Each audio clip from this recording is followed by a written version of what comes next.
जय जिनेन्द्र वंदितु सर्वसिद्धे दुर्ममलमणोवमं गदिं पते वोच्छामि समयपाहुड मिणमो सुध केवली भणिदम। पंच परमेष्ठी भगवान की जय हो। संवराधिकार का वर्णन चल रहा है। पिछली ज्ञानशाला की कक्षाओं में हमने समझा था कि किस प्रकार वह जीव अपने आत्म स्वरूप में लीन होता है तो जिन निमित्तों से कर्मों का आश्रय होता है उन निमित्तों को वह रोकता है। पिछली कक्षा में हमने समझा वर्तमान पंचम काल में कौन ऐसा साधु है जो यह कह सकता है कि जिस प्रकार केवल ज्ञान के द्वारा प्रत्यक्ष आत्मा को देखा जाता है ऐसे ही प्रत्यक्ष मैंने आत्मा को देखा। ऐसा वर्तमान में संभव नहीं, क्योंकि वह मति ज्ञान और श्रुति ज्ञान के द्वारा आत्मा को जानता है। यहाँ पर उस वीतराग सम्यक दर्शन ज्ञान चारित्र से युक्त जो आत्मस्वरूप में लीन है, शुद्धोपयोग को प्राप्त है, ऐसे उन ज्ञानी आत्मा की चर्चा चल रही है। संवर अधिकार में अंतिम 3 गाथाएं आज हम पढ़ेंगे। इस स्वाध्याय की कक्षा में, ज्ञानशाला में हम इस बात को पूर्ण रूप से आचार्य भगवान पूरी 3 गाथाओं के माध्यम से पूरे इस अधिकार का सार बता रहे हैं। किनके अभाव होने से किनका अभाव होता है, किनके अभाव होने से किनका अभाव होता है। संवर अर्थात कर्मों का आना रुक जाना। जब कर्म नूतन नवीन नहीं बंधेंगे, पूर्व कर्म निर्जरा को प्राप्त होंगे तो वह जीव एक दिन नियम से मोक्ष को प्राप्त करेगा ही करेगा। उसी ज्ञानी जीव की यहाँ पर चर्चा कर रहे हैं। देखें गाथा क्रमांक 199। ते सिंहे दुभणिदा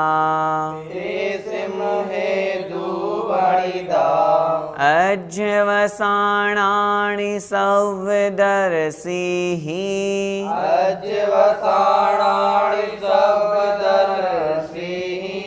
मिच्छत्तम् अन्नाणम् अविरधि भावो यजोगोय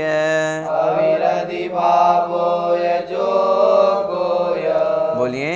ते सिंहे दुभणिदा अज्यवसाणानि सव्वदर्शिः मिच्छत्तम् अन्नाणम् अविरधि भावो यजोगोय। ते सिंहे दुभणिदा अज्यवसाणानि सव्वदर्शिः मिच्छत्तम् अन्नाणम् अविरधि भावो यजोगोय। आइए गाथा का अर्थ समझते हैं। तेसिम हेदु भणिदा। तेसिम अर्थात उनके, उनके किनके, जो पूर्व में हमने राग द्वेषादि भाव पढ़े हैं, जिनके निमित्त से सभी प्रत्यय सभी कर्म द्रव्याश्रय होते हैं, उनके हेतु अर्थात जो हेतु है अर्थात कारण है, भणिदा अर्थात कहे हैं। किनको कहा है? अध्यवसाणानि अर्थात अध्यवसान। जो अध्यवसान है, राग द्वेष आदि जो भाव हैं, वे उन राग द्वेष आदि के जो भाव हैं उनको कारण कहे हैं। किसके द्वारा? सर्वदर्शी ही, जो सर्वदृष्टा है, सब कुछ देखने वाले हैं, सर्वज्ञ देव हैं, ऐसे जिनेन्द्र भगवान के द्वारा। क्या अध्यवसान कहे? उनके कारण कौन को कहा है? मिच्छत्तम अन्नाणम। मिच्छत्तम अर्थात मिथ्यात्व, अन्नाणम अर्थात अज्ञान, अविरधि भावो अर्थात अविरति भाव, व्रतों को ग्रहण नहीं करना, यह अर्थात और जोगोय अर्थात जोग अर्थात योग। जो पहले हम आश्रवाधिकार पढ़े थे, उस आश्रवाधिकार में इन 4 प्रत्ययों के कारण, इन 4 निमित्तों के कारण से कर्मों का आना होता है। इन 4 निमित्तों में कौन कारण बनता है? जीव के राग द्वेष आदि परिणाम, जिनको अध्यवसान कहा है।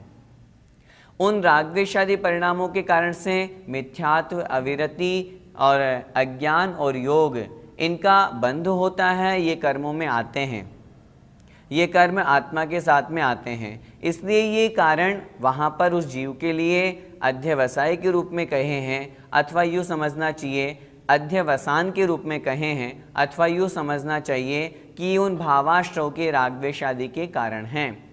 अगली गाथाओं में, जो आगे की 2 गाथाएं हैं, उनमें हम समझेंगे कि जब इनका ही अभाव हो जाता है तो फिर वहाँ पर जीव के कर्मों का आश्रव नहीं होता है। 3 गाथाएं एक साथ एक दूसरे से जुड़ी हुई है, इसलिए इस कक्षा में हम तीनों गाथाओं को एक साथ समझेंगे। एक बार फिर से इस गाथा का शब्दशः अर्थ देखें। सर्वदर्शी ही अर्थात सर्वज्ञ देव ने, सर्वज्ञ देव के द्वारा, तेसिम हेतु उनके हेतु, उन रागद्वेष आदि के कारण, भणिदा अर्थात कहा है, किनको? अध्यवसाणाणी अर्थात अध्यवसान। वे अध्यवसान कौन है? 4 हेतु कहे हैं वहाँ पर। मिच्छत्तम अर्थात मिथ्यात्व, जब मिथ्यात्व कर्म का उदय आता है तब वह जीव विपरीत श्रद्धान करता है, सम्यक्त को प्राप्त नहीं कर पाता।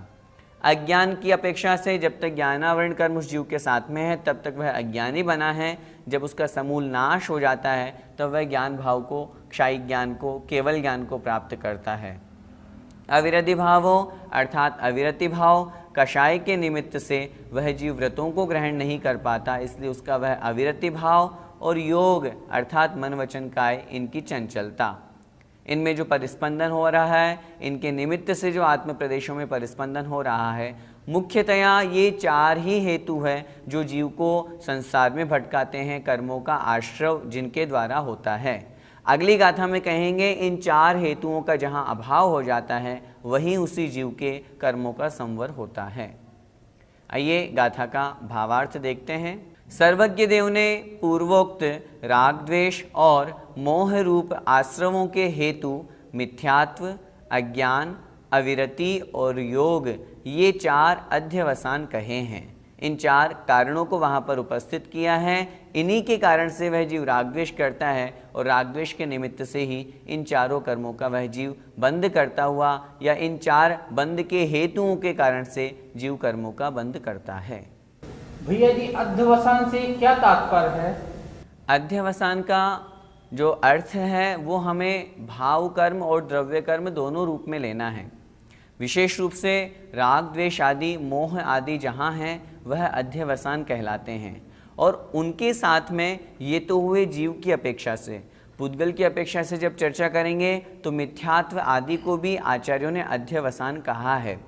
जिस प्रकार किसी के द्वारा किसी रस का ग्रहण किया गया, किसी ने मीठा खाया तो जो मीठे का स्वाद आया वो जीव को आया, लेकिन उस पदार्थ में भी मिष्ठ यह गुण था, मीठा यह गुण था, तो वह पदार्थ भी है और उसके साथ में जो उसने ग्रहण किया जीव ने, उस अपेक्षा से वहाँ पर दोनों भाव बनते हैं, द्रव्य की अपेक्षा से भी और भाव की अपेक्षा से भी, जीव की अपेक्षा से भी और पुद्गल की अपेक्षा से भी। उसी प्रकार अध्यवसान में राग द्वेष आदि भाव जो कर्म है वो भी ग्रहण करना, और इनके निमित्त से जो बंध के हेतु यहाँ पर 4 कहे गए हैं मिथ्यात्वादी, उनको भी ग्रहण किया गया है।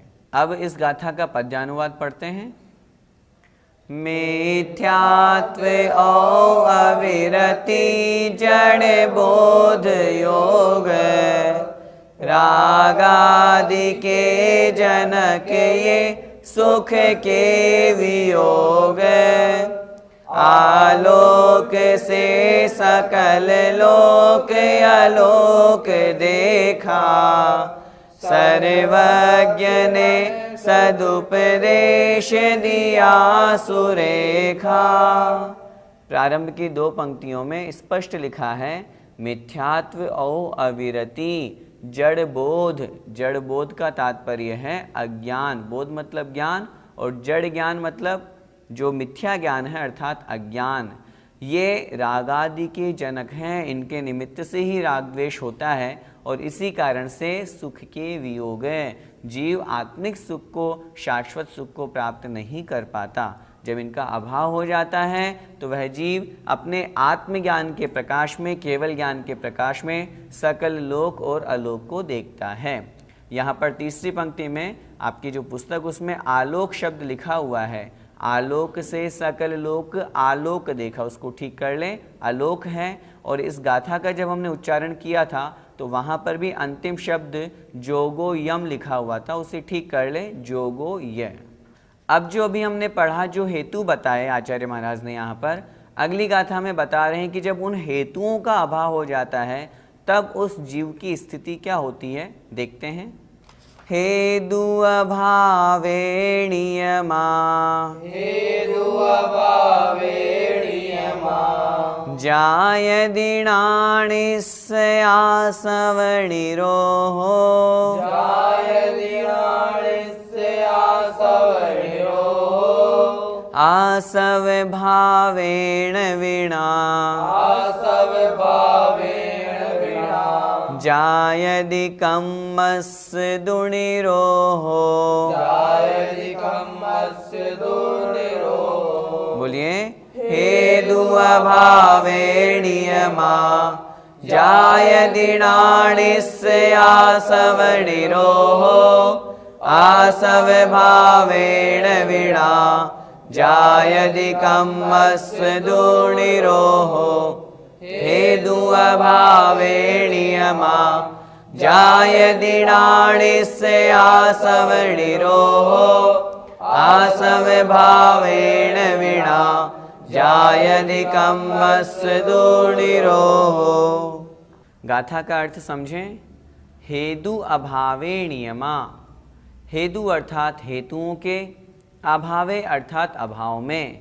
जो हमने अभी 4 हेतु पढ़े, मिथ्यात्व, अविरति, अज्ञान और योग, इन 4 हेतुओं के अभावे अर्थात अभाव में, नियमा नियम से, जायदि होता है, जायदि मतलब होता है, णानिस्य अर्थात ज्ञानी के, ज्ञानी कौन सा, आत्मज्ञानी जो आत्मस्वरूप में लीन है, वीतराग सम्यक दृष्टि है, शुद्धोपयोगी है, उस ज्ञानी के, आसव निरोहो, आश्रव का निरोध।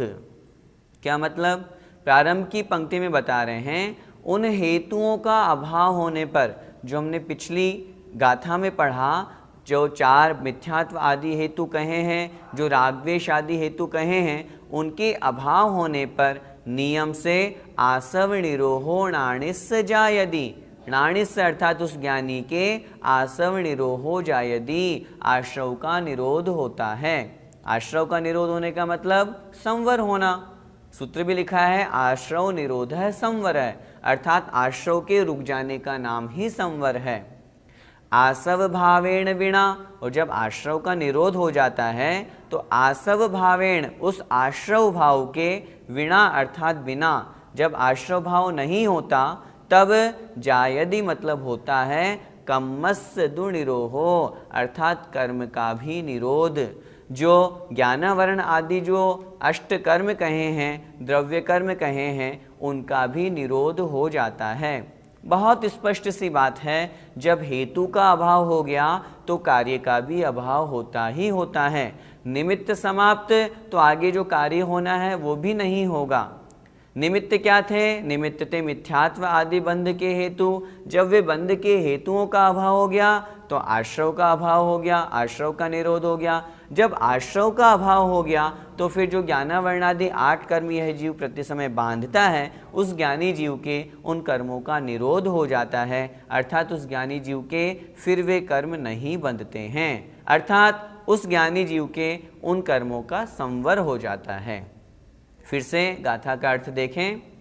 हेतु अभावे अर्थात उन हेतुओं का अभाव होने पर, जो अध्यवसान कहे थे पिछली गाथा में, जो मिथ्यात्वादी हेतु कहे थे, उन हेतुओं का अभाव होने पर नियमा अर्थात नियम से, णानिस्य उस ज्ञानी जीव के, आसव निरोधो जायदि आश्रव का निरोध हो जाता है। निरोध का तात्पर्य रुकना, आश्रव रुक गया, अब कर्मों का आश्रव उस जीव के नहीं हो रहा।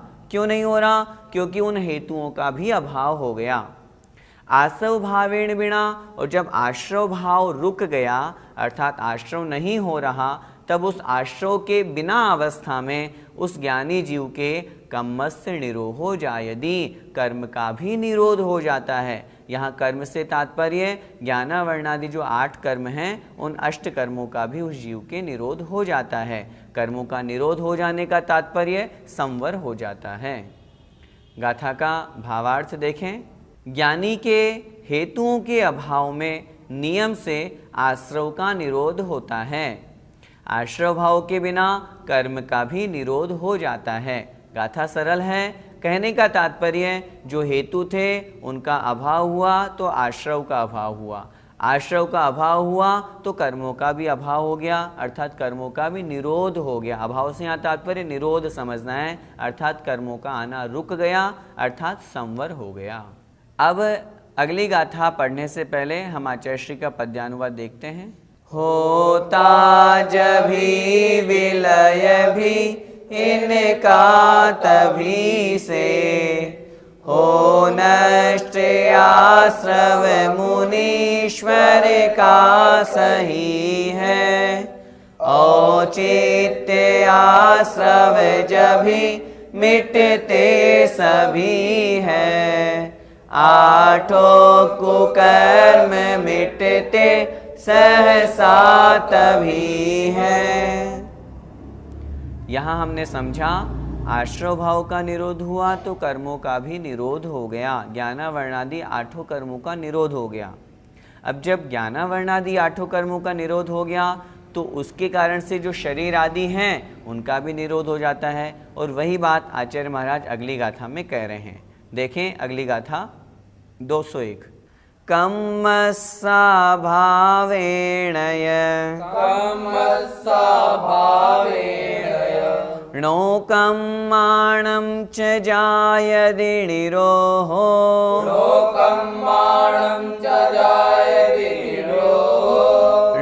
कम्मनिरोहेण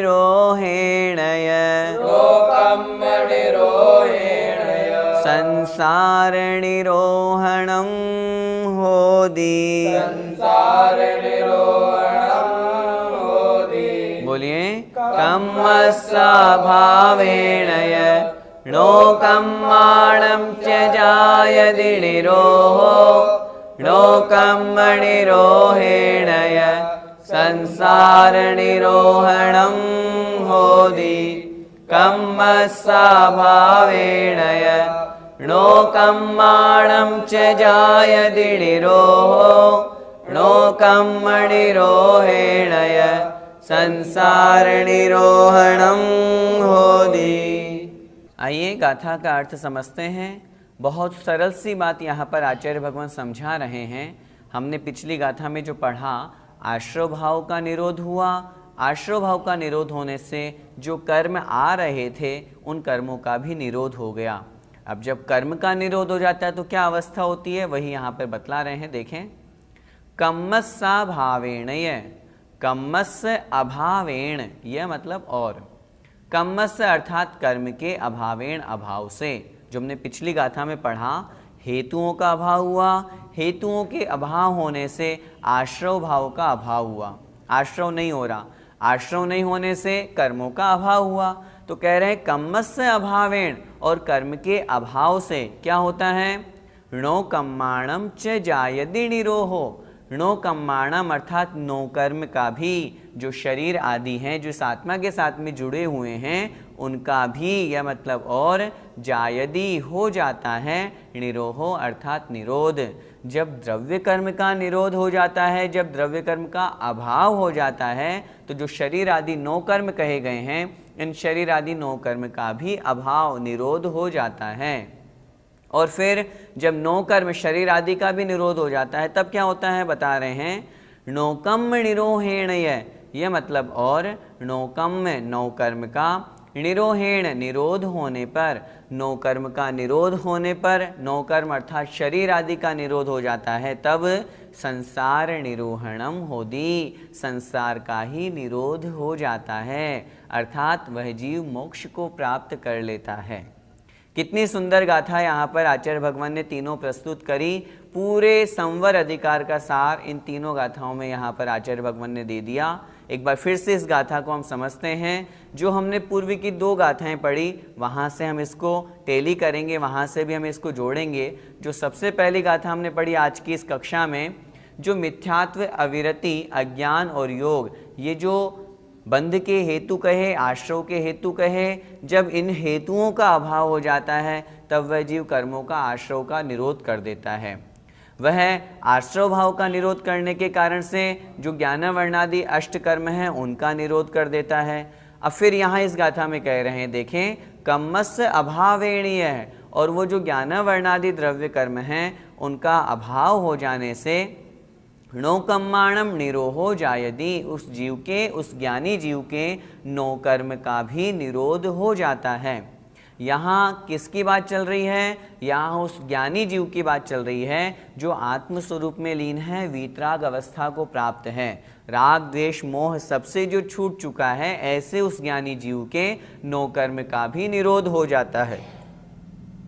जब नो कर्म का निरोध हो जाता है, कह रहे हैं नो कर्म निरोहेणय, और जब नो कर्म का निरोध हो जाता है तब संसार निरोहणम होदी, तब संसार का भी निरोध हो जाता है, संसार भी समाप्त हो जाता है। अर्थात जिन निमित्तों से वह कर्मों का बंध कर रहा था वे निमित्त समाप्त हो गए। जब निमित्त समाप्त हो गए तो उसके निमित्त से जो द्रव्य कर्म हैं, द्रव्य कर्म के निमित्त से जो शरीर आदि 9 कर्म हैं वे भी समाप्त हो जाते हैं। अर्थात उसके तीनों प्रकार के कर्म समाप्त हो गए और वह जीव संसार से छूट करके मोक्ष अवस्था को प्राप्त कर लेता है।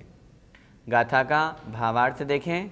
कर्म का अभाव होने से नो कर्म का भी निरोध हो जाता है, और नो कर्म का निरोध होने से संसार का निरोध हो जाता है। संसार का निरोध का तात्पर्य अब संसार उस जीव का समाप्त हो जाता है। जिन निमित्तों से संसार बढ़ रहा था वो निमित्त सब समाप्त हो गए, अब उसका संसार काल समाप्त हो जाता है। भैया जी, जीव को मोक्ष कैसे होता है? यहाँ इन 3 गाथाओं में उसी मोक्ष की प्रक्रिया तो बताई है। सबसे पहले तो जीव को ज्ञानी बनना होता है। अपने आत्मज्ञान में, ज्ञान दर्शन रूप स्वभाव में वह जीव स्थित हो, तल्लीन हो। उस समय वह जीव अपने राग द्वेष आदि, जो उसके मोह आदि जो संसार के निमित्त कहे हैं भाव कर्म, उनका वह जीव अभाव करता है, अर्थात उनको छोड़ता है। उनका त्याग करने से जो बंध के हेतु आचार्यों ने कहे हैं मिथ्यात्व आदि, वह उनका अभाव करता है, वह उनको छोड़ता है। जब मिथ्यात्व आदि का अभाव होता है तो उस जीव के कर्मों का आश्रव रुक जाता है, कर्मों का आश्रव नहीं होता। जब कर्मों का आश्रव नहीं होता तो उस निमित्त से जो ज्ञानावर्णादि द्रव्य कर्म हैं उनका भी निरोध हो जाता है। जब ज्ञानावर्णादि द्रव्य कर्म का निरोध हो जाता है तो जो शरीर आदि 9 कर्म कहे गए हैं उनका भी निरोध हो जाता है, वे भी रुक जाते हैं, उनका भी आश्रव नहीं होता। और जब शरीर आदि 9 कर्म का अभाव होता है अर्थात वे समाप्त होते हैं, तब संसार का ही अभाव हो जाता है। संसार का अभाव का तात्पर्य ही मोक्ष है। अनादिकाल से हम इस जो चक्र में घूमे चले आ रहे हैं उसका सबसे बड़ा कारण राग द्वेषादि मिथ्यात्वादि बंध के हेतु कहे हैं। जब इन सब का अभाव हो जाता है तो वह जीव द्रव्य कर्म, भाव कर्म और 9 कर्म से छूट जाता है और हमेशा हमेशा के लिए, अनंत काल के लिए वह शुद्ध अवस्था, अपनी सिद्ध अवस्था को प्राप्त हो जाता है। भैया जी, संसार भ्रमण का मूल कारण क्या है? एक पंक्ति पंडित दौलत राम जी ने कही है, ऐसे मिथ्याद्रग ज्ञान चरण वश भ्रमत भरत दुख जन्म मरण। संसार परिभ्रमण का मूल कारण है मिथ्या दर्शन, मिथ्या ज्ञान और मिथ्या चारित्र। और वो क्यों है? क्योंकि हम राग द्वेष और मोह से युक्त हैं। जब यह जीव राग द्वेष और मोह को करता है तो नवीन कर्मों का बंध करता रहता है। संसार में परिभ्रमण क्यों होता है, जरा इस बात पर हम विचार करें। कर्म का उदय आया, हमने वैसे परिणाम बना लिए, हम रागी द्वेषी हो गए, क्रोधी हो गए, लोभी हो गए, पुनः हमारे नवीन कर्म का बंध हो गया। जब नवीन कर्म का बंध हो गया फिर वापस वह जब उदय में आएगा फिर वापस हम वैसी परिणति कर लेंगे। इस तरह से ये कर्म बंध का चक्र चलता आता है। सबसे बड़ा मूल कारण है मिथ्यात्व। जहाँ तक भेद विज्ञान नहीं होता है तब तक आत्मा का कल्याण का रास्ता नहीं दिखता है। जो व्यक्ति शरीर और आत्मा को एक मानता है, उस व्यक्ति की हम क्या बात करें कि वह संसार से निकल पाएगा। सबसे पहले तो हम दोनों के स्वभाव को जानें। शरीर का स्वभाव अलग है, आत्मा का स्वभाव अलग है। हमने जो संवर अधिकार पढ़ा, इसका सारांश क्या है, इन 3 गाथाओं में यहाँ बताया, और जो पहले भी हम चर्चा कर चुके हैं। राग द्वेष मोह को छोड़ें। ये हमारी आत्मा का स्वभाव नहीं है। आत्मा का स्वभाव ज्ञान दर्शन है, उसमें हम स्थित हों। मात्र ज्ञाता दृष्टा बने, रागी द्वेषी न बने, इच्छाओं का निरोध करें। जब हम इन सब विकल्पों से दूर होंगे तो निश्चित रूप से हमारी आत्मा का कल्याण होगा। हम सभी संसार के दुखों से परेशान हैं, संसार से छूटना चाहते हैं, तो इस संवर अधिकार को अच्छी तरह से समझ करके अपने जीवन में भी उतारें। अपने जीवन में सबसे पहले संकल्प बनाएं, हमें मिथ्यात्व को छोड़ना है, राग द्वेष को कम करना है, व्रत नियम संयम का पालन करते करते शुद्धोपयोग की भावना भानी है।